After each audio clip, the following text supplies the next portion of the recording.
बिस्मिल्लाहिर्रहमानिर्रहीम। अस्सलाम वालेकुम। ईरान अमेरिका मामलात कुछ पटड़ी पर चढ़ गए हैं और लगता है कि हालात बेहतर होने की उम्मीद पहले से ज़्यादा है, अगरचे किसी भी तरफ से गड़बड़ का अंदेशा मौजूद है और ईरान के अंदर ईरानी हुकूमत की पोजीशन मज़ीद मजबूत हुई है। ईरान ने कौन सी बात मानी है और अमेरिका ने इसके बदले में क्या रियायत दी है वो आपके सामने रखने हैं, लेकिन इससे ज़्यादा अहम इशू हमारे इलाके की सारी तवज्जो ईरान अमेरिका पर है। लेकिन जो पिछले 4 दिनों में रूस पर क़यामत टूटी है उसकी मिसाल मिलती है और ना ही उसका तसव्वुर किया जा सकता था। एक ऐसी अदीमुन नज़ीर तबाही हुई है कि जिसकी तफसील बयान करने के लिए भी बहुत वक्त चाहिए और यूरोप में इस वक्त हैरानी ज़ाहिर की जा रही है कि यूक्रेन ने ये क्या कर दिया। रूस इस वक्त पूरे का पूरा मुजमद होकर रह गया है, इसकी एयरपोर्ट्स बंद हैं। क्राइमिया का जजीरा जो इस जंग की बुनियादी और पहली वजह बना था, क्राइमिया का जजीरा नुमा बहुत तारीख़ी इलाका है, रूस के लिए बहुत अहम है। रूस की नेवी इसके बग़ैर ख़त्म होकर रह जाती है अगर ये क्राइमिया उसके पास ना हो। तो वहाँ क्या सूरत हाल है, वहाँ ज़िंदगी पूरे मुल्क की मफलूज है और तेल का एक कतरा इस पूरे इलाके में दस्तयाब नहीं है। इसकी क्या वजह बनी है? रूस क्राइमिया में मौजूद रूसी बाशिंदे भागना चाहते हैं, मॉस्को और रूस की तरफ जाना चाहते हैं, लेकिन उनको न ट्रेन मिल रही है, न हवाई जहाज़ मिल रहा है और न ही समुद्री किश्ती मिल रही है। रूस के इस वक्त 40% ऑयल रिफाइनरियाँ बिल्कुल नेस्तो नाबूद हो चुकी हैं, तबाह हो चुकी हैं। लेकिन शुरू करते हैं अमेरिका ईरान मामले से। मुख्तसर सा मामला है और बड़ा हौसला अफजा मामला है। मुज़ाकरात के पहले दौर के इख्तिताम पर जिसमें कुछ गड़बड़ भी हुई और एक मरतबा तो लगा कि ईरानी वफद बाइकाट कर जाएगा, वाकआउट कर जाएगा, लेकिन ये चीज़ें तो आइंदा भी चलती रहेंगी। असल बात ये थी कि इनमें 2-3 बुनियादी बातों पर इत्तेफाक हो गया जो एक बड़ा वाक़या है और किसी को अंदाज़ा नहीं था कि पहले ही दौर में इतनी बड़ी पेशरफ्त हो जाएगी। और पेशरफ्त ये हुई कि वादे के मुताबिक ईरान ने हुर्मुज़ खोल दी और एक तवील हफ्तों के बाद ये हुर्मुज़ का खुलना आलमी मईशत के लिए एक बड़ी अच्छी खबर था। जवाब में अमेरिका ने ईरानी तेल की फ़रोख्त पर पाबंदी ख़त्म कर दी। अगर वो ख़त्म ना करता तब भी ईरान का तेल उन मुल्कों को जाना शुरू हो जाना था जहाँ जो पाबंदियों की जद में नहीं आते। मसलन चीन जो सबसे बड़ा ख़रीदार है, ज़ाहिर आबनाए हुर्मुज़ खुल गई तो चीन के लिए या दूसरे मुल्कों के लिए ईरानी तेल की बरामदात भी शुरू हो जानी थी।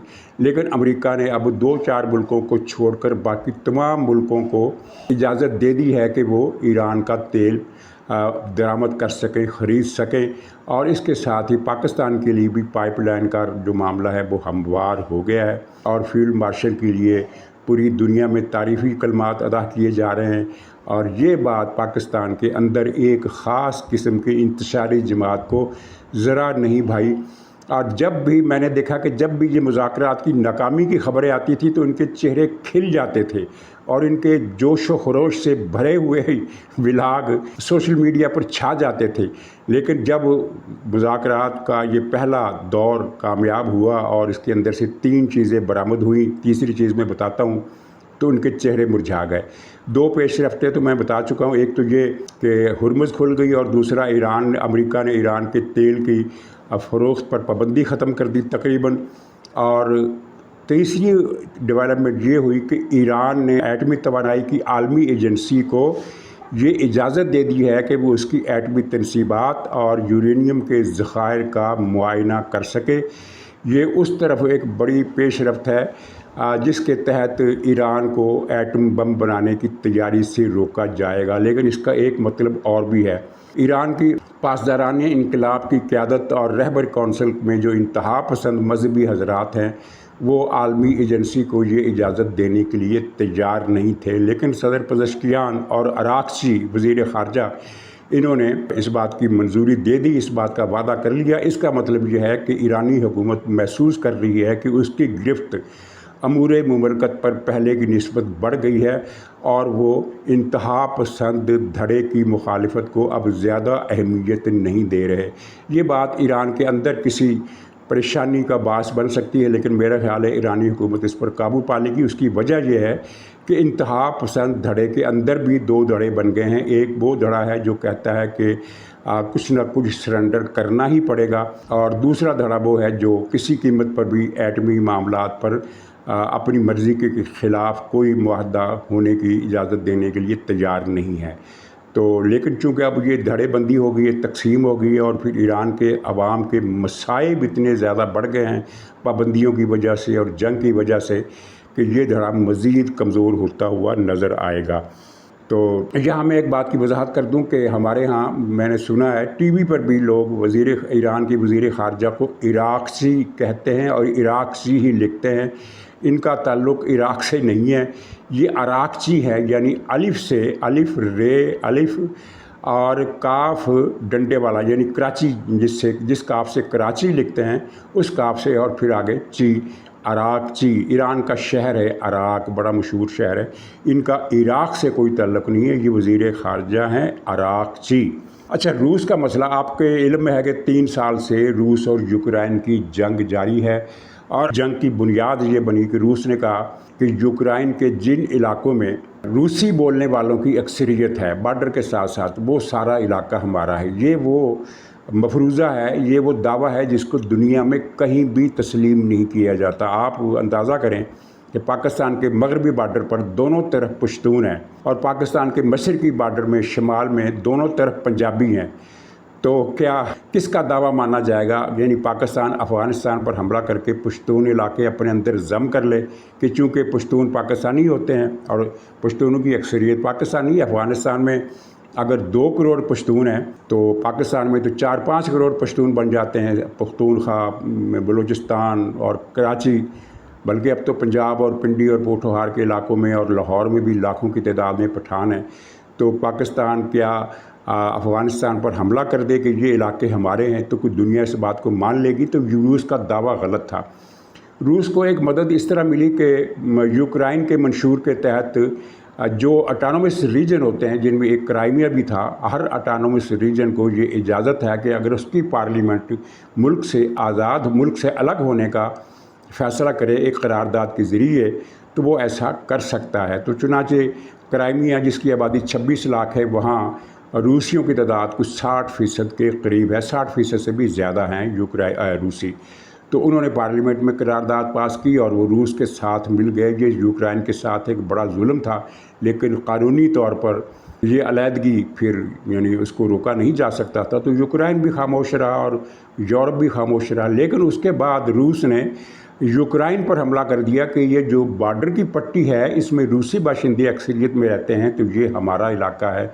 ये एक गुंडागर्दी, धौंस और धांधली थी, गन पॉइंट पर डकैती थी जो रूस ने की। यूक्रेन की फ़ौजी ताकत बहुत बराए नाम थी वो, लेकिन इसके बावजूद वो डट गया। उसने यूरोप से, नेटो से, अमेरिका से हथियार मांगे, मदद मांगी, बहुत कम मदद मिली। तो जिसके बाद यूक्रेन ने अंदर ही अंदर, जिसकी खबर इंटेलिजेंस वालों को भी, आलमी इंटेलिजेंस को नहीं हो सकी, ड्रोन तैयारे बनाने शुरू कर दिए। वो ये समझ गया था कि टैंकों और हवाई जहाज़ों के ज़रिए हम रूस का मुकाबला नहीं कर सकते, तो ये ड्रोन बनाते हैं और मिज़ाइल बनाते हैं। और उन्होंने फिर ड्रोन बनाए और मिज़ाइल बनाए। और पिछले हफ्ते की रिपोर्ट आपने भी पढ़ी होगी कि इस जंग में अब तक 3 लाख रूसी फ़ौजी हिलाक हो चुके, 3 लाख से ज़्यादा रूसी फ़ौजी हिलाक हो चुके हैं। 3.5 लाख भी तादाद बताते हैं, और 5-6 लाख फ़ौजी ज़ख्मी हो गए। और ज़ख्मी फ़ौजी का मतलब होता है कि वो मैदान जंग में ड्यूटी नहीं दे सकता। गोया कि रूस की 8-9 लाख फ़ौज नाकारा हो गई। अच्छा, ये तो खैर पिछली बात थी। अब 4 दिन पहले यूक्रेन ने एक अजीब काम किया जिसकी रूस को तवक्को थी और ना ही किसी और आलमी इंटेलिजेंस इदारे को इसका पता था, क्योंकि वर्ल्ड मीडिया जिस तरह इस मामले की रिपोर्ट कर रहा है उससे पता चलता है कि ये सब मामला सब के लिए गैर मुतवक्को था। और यूक्रेन ने ये किया कि 1000 ड्रोन तैयारों के ज़रिए मॉस्को पर हमला किया। अगले दिन फिर तकरीबन या कमोबेश इतने ही या इससे कुछ कम तैयारे भेजे, और इन तैयारों ने मॉस्को में जो तबाही मचाई वो तसव्वुर से बाहर थी। 1000 ड्रोन एक दिन और इससे कुछ कम अगले दिन। इन्होंने, और कमाल की बात ये है कि ये सारे ड्रोन जो थे वो निशाना लगाकर हमलावर हुए, यानी ये नहीं कि अंधाधुंध जिस इमारत से चाहो टकरा जाओ, नहीं, निशाना लगाया कि फ़लाँ फ़लाँ फ़लाँ बिल्डिंग को उड़ाना है। और मुख्तसर ये कि इन 2 रोज़ के दौरान मॉस्को के अंदर तेल की जितनी तनसीबात थी, जितनी भी तनसीबात थी, यानी एक ऑयल रिफाइनरी थी जो गालिबन रूस की सबसे बड़ी ऑयल रिफाइनरी है या दूसरे नंबर की, वो उड़ा दी। और इसके अलावा पूरे शहर में जितने भी ये तेल के टैंक थे, तेल के डिपो थे, तेल के स्टोरेज के जितने भी सिस्टम थे, और इसके अलावा वो कारखाने जो स्ट्रेटजिकली इम्पॉर्टेंट है, यानी कि जिनका कोई ना कोई ताल्लुक दिफा और हथियारों की सनत से हो सकता है, वो सारे के सारे उड़ा दिए। और मॉस्को एक सिरे से लेकर दूसरे सिरे तक आग की लपेट में आ गया, धुएं की लपेट में आ गया। इतने बड़े बड़े धुएं और धुएं के बादल और इतने इतने बड़े शोले उठे कि जैसे यहाँ हज़ारों टन वज़नी बारूद बरसाया गया है। हालांकि ऐसा नहीं था, ड्रोन तैयारे हिट हुए थे, और चूँकि ये टारगेटेड थे इसलिए सिविलियन का नुकसान नहीं हुआ। एक बच्चा मॉस्को में मारा गया मलबा गिरने से, लेकिन बाकी तमाम फ़ौजी और स्ट्रेटजिक नौइयत की तनसीबात थी जो तबाह हुई। इनके अंदर जो जानी नुकसान हुआ उसकी रिपोर्ट ज़ाहिर है मीडिया पर नहीं आ सकी, क्योंकि रूस में पाबंदियाँ हैं और पब्लिक के नुकसान तो सामने आ जाते हैं, लेकिन रूस के फ़ौजी हवाले से जो नुकसान होते हैं वो ख़बर रिपोर्टिंग में इस तरह नहीं आती, बाद में आ जाती है, लेकिन शुरू में नहीं आती। यकीनन इतनी ज़्यादा तनसीबात तबाह हुई हैं तो फ़ौजी भी मरे होंगे, टेक्नीशियन और जो मुतल्लका अमला है, मसलन तेल की तनसीबात पर फ़ौजी तो तैनात नहीं होते, तो वो मारे गए होंगे। और ये 2 दिनों के बाद अगले 2 दिन भी इन्होंने हमले किए, और इन 4 दिनों के हमलों का नतीजा क्या निकला कि रूस की 40% ऑयल तनसीबात, तेल की तनसीबात, रिफाइनरियाँ, जितनी भी इससे मुतल्लका तनसीबात होती हैं और मुतल्लका फैक्ट्रियाँ ख़त्म हो गई, नेस्त व नाबूद हो गई, जिसकी वजह से रूस में इस वक्त बिजली का बहुत बड़ा बहरान है, लोड शेडिंग है, बिजली बंद है। और बड़ी ख़बर ये है कि रूस के तमाम एयरपोर्ट ता इत्तला सानी बंद कर दिए गए हैं, क्योंकि कुछ एयरपोर्ट भी हिट हुए इन हमलों में, और रूस को ये इत्तला मिली कि यूक्रेन मज़ीद एयरपोर्ट्स पर हमले करने वाला है, तो उसके पेश नज़र हिफाजती तौर पर ये एयरपोर्ट बंद कर दिए गए। और कल जो एक बड़ी वारदात हुई वो ये हुई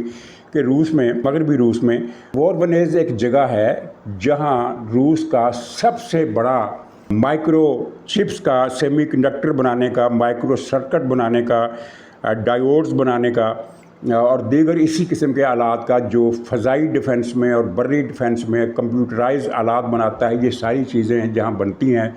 वो कारखाना बहुत बड़ा कारखाना था। इतना बड़ा कारखाना पाकिस्तान में नहीं है, क्योंकि रूस की दिफाई जो इस्टेब्लिशमेंट है वो बहुत बड़ी है। 15-16 लाख की उनकी फ़ौज है, या 13-14 लाख की फ़ौज, अब कुछ कम हुई है।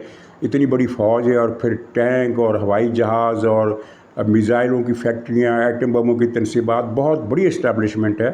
यानी रूस अमेरिका के बाद एक ज़माने में दूसरी बड़ी सुपर पावर गिना जाता था।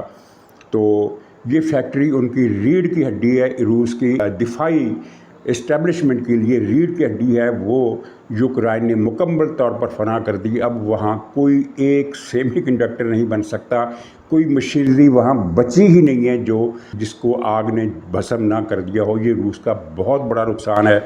और रूस के खौफ का आलम यह है कि कल इन्होंने साइबेरिया में यूक्रेन के बॉर्डर से 3000 किलोमीटर दूर एक जगह है, वहाँ हमला किया, और वहाँ एक साइबेरिया में एक रिफाइनरी थी, उसको उड़ा दिया। अब रिफाइनरियाँ तो रूस की बहुत सारी उड़ी हैं, लेकिन इस नुकसान ने रूस को और ज़्यादा परेशान कर दिया, क्योंकि इसका मतलब ये है कि यूक्रेन ने ऐसे ड्रोन बना लिए, मिज़ाइल नहीं दागा वहाँ, ये ड्रोन दागे हैं कि जो 3,000 किलोमीटर का सफ़र कर सकते हैं और हिट भी कर सकते हैं। यानी अब रूस का कोई कोना खुदरा यूक्रेन से महफूज नहीं है, और ये जो सलाहियत हासिल की है यूक्रेन ने, इस पर तो मगरबी दिफाई मुबसर भी चौंक कर रह गए हैं कि ये क्या हुआ, यूक्रेन ने इतनी ज़्यादा सलाहियत। पहली बात तो आप ये देखें कि एक ही दिन में एक शहर पर 1000 ड्रोन उसने दाग दिए। इसका मतलब ये है कि उसके पास ड्रोन बनाने की जो फैक्ट्रियाँ हैं उनमें जो कैपेसिटी है बनाने की वो बहुत ज़्यादा है, 1000 ड्रोन, अगले दिन भी फिर इतने। अच्छा, ये जो वोरोनिज की फैक्ट्री है ये ड्रोन से नहीं तबाह की गई, इस पर यूक्रेन ने क्रूज़ मिज़ाइल दागा है, क्रूज़ मिज़ाइल ने ये फैक्ट्री सारी उड़ा दी।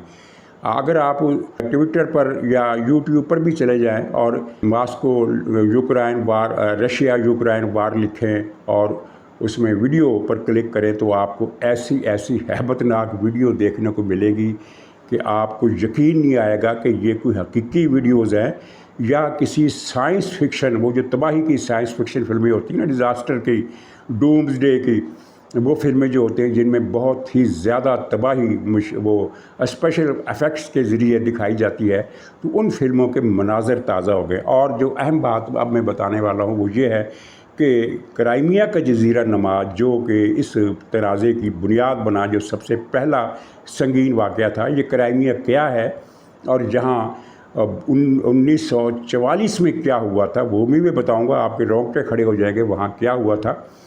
लेकिन अभी इस वक्त क्या सूरत हाल है। क्राइमिया यूक्रेन की सरजमीन से अटैच्ड है, एक जज़ीरा नुमा है, एक जगह से जाकर ये यूक्रेन से मिल जाता है, बाकी चारों तरफ इसके, हर तरफ इसके समंदर है। रूस का जो एक जनूबी रूस का एक मशरकी सिरा इसके पास आकर रुक जाता है और वहाँ एक टनल है, टनल नहीं कहना चाहिए, एक चैनल है, यानी क्या कहते हैं, समुद्री नहर है, समुद्री नहर। तो उस समुद्री नहर पर रूस ने एक पुल बनाकर क्राइमिया को रूस के अंदर अनेक्स कर लिया। अब रूस और क्राइमिया के दरमियान सफ़र के 3 ज़रिए हैं, एक हवाई जहाज़, एक समुद्री जहाज़ और एक ये पुल। परसों रात और कल दिन के सुबह यूक्रेन ने इस पुल को तबाह कर दिया, यहाँ ट्रैफिक नहीं आ जा सकती। और इस पुल की अहमियत इतनी ज़्यादा थी कि रूस ने वो जो SU-400 इनका जो डिफेंस शील्ड सिस्टम है, बहुत महंगा, जो भारत के पास भी था, पाकिस्तान ने पिछले साल तबाह कर दिया, 2 तबाह कर दिए। तो जहाँ ये 4 सिस्टम लगे थे, 4 सिस्टम, इसके अलावा 2 सिस्टम एयर डिफेंस के और थे, यानी भारत में 6 एयर डिफेंस सिस्टम है टोटल। और यहाँ एक पुल पर रूस ने 6 डिफेंस सिस्टम लगाए हुए थे, बड़े कॉस्टली, बहुत महंगे। यूक्रेन ने ड्रोन तैयारों के ज़रिए वो सारे के सारे सिस्टम मलियामेट कर दिए। और यही नहीं बल्कि क्राइमिया में तेल के 100% डिपो और रिफाइनरियाँ, यानी एक भी तनसीब नहीं छोड़ी, सबको तबाह कर दिया। अब क्राइमिया में एक कतरा तेल का भी दस्तयाब नहीं है। और इस वक्त अगर आप देखें तो एयरपोर्ट जो है क्राइमिया का, सेवास्तोपोल का, वो भरा हुआ है मुसाफिरों से, जहाज़ नहीं आ रहा। और रेलवे स्टेशन जो हैं वहाँ लोगों के रश लगे हुए हैं कि हमने तो मॉस्को जाना है, हमने क्राइमिया छोड़ देना है, ये जगह रहने के काबिल नहीं रही। और रेलवे स्टेशन पर गाड़ियों का पहिया जाम है, कोई गाड़ी आ रही है ना कोई गाड़ी जा रही है। और इस पुल के ज़रिए जाना था और दूसरा था पेट्रोल, पुल टूट गया, गाड़ी इसलिए नहीं जा सकती, और पेट्रोल नहीं है, गाड़ी इसलिए भी नहीं जा सकती, बिजली नहीं है, गाड़ी इसलिए भी नहीं जा सकती। तो क्राइमिया में एक अजीब भगदड़ और खौफ का आलम है। और वहाँ ये साइकी फैल गई है कि हमने अब इस इलाके में नहीं रहना, हमने वापस रूस जाना है। अच्छा, क्राइमिया का मैं बता दूं कि जहाँ रूसी बाशिंदों की अक्सरियत है, लेकिन ये रूसी बाहर से, रूस से लाकर यहाँ आबाद किए गए थे। क्राइमिया बेसिकली मुसलमानों की अक्सरियत का इलाका था। 1944 में जोसेफ स्टालिन ने, जो रूस का डिक्टेटर था, उस वक्त सोवियत यूनियन था, यहाँ के मुसलमानों को हुक्म दिया कि वो ये मुल्क छोड़ दें, ये इलाका छोड़ दें, साइबेरिया चले जाएं, 3000 मील दूर।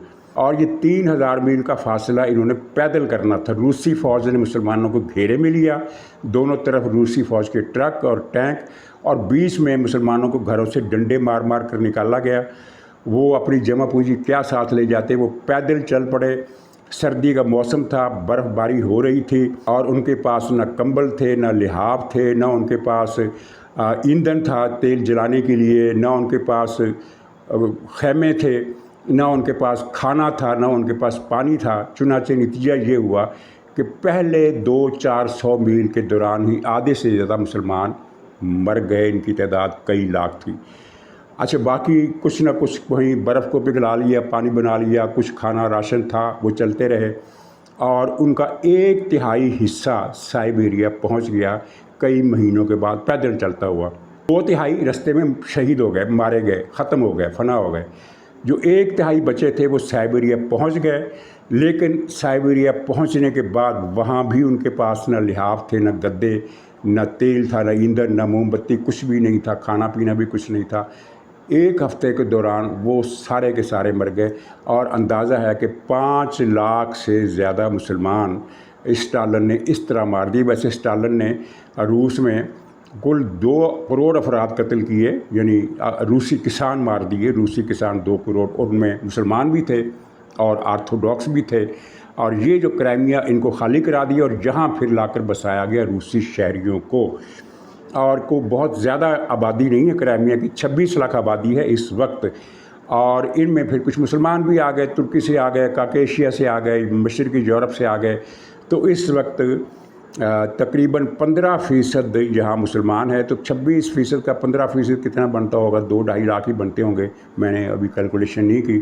تو 2-2.5 لاکھ مسلمان بھی ہیں اور باقی سارے آرتھوڈاکس ہیں، اور وہاں اب بھگدڑ مچی ہوئی ہے کہ یہ جزیرہ نما ہم نے خالی کرنا ہے، ہم نے جہاں نہیں رہنا، ہم نے اپنے واپس وطن جانا ہے۔ تو یہ پیوٹن کی جو کاریگری تھی وہ اب الٹی پڑ گئی ہے، اور روس کی سپر پاوری کیا کہیے اس کا پوری دنیا میں مذاق بن گیا ہے۔ عرب ملکوں سے اس کو دیس نکالا مل گیا، شام میں اس کو بہت بڑی شکست ہوئی، ایران کے ساتھ شام آزاد ہو گیا، ایران کو بھی بھاگنا پڑا اور روس کو بھی بھاگنا پڑا۔ انڈیا اس کا اتحادی تھا، اس کے اتنے اچھے تعلقات اس کے ساتھ نہیں رہے، یورپ اس کا پہلے سے دشمن ہے، اور اب روس بھی عالمی تنہائی کا شکار ہے۔ اور اس نے جو مظالم کیے ہیں، مثلا یہ پیوٹن کو دیکھ لیں، پیوٹن نے چیچنیا میں لاکھوں مسلمان مارے، داغستان میں مسلمان مارے، شام میں مسلمانوں کو مارا، اب کرائمیا میں یہ اس نے کیا، تو اب اس کا یہ ایک سفر آخرت شروع ہو گیا ہے۔ ناظرین اجازت دیجیے، انشاءاللہ اگلے بلاگ میں پھر ملاقات ہوگی، تب تک کے لیے خدا حافظ۔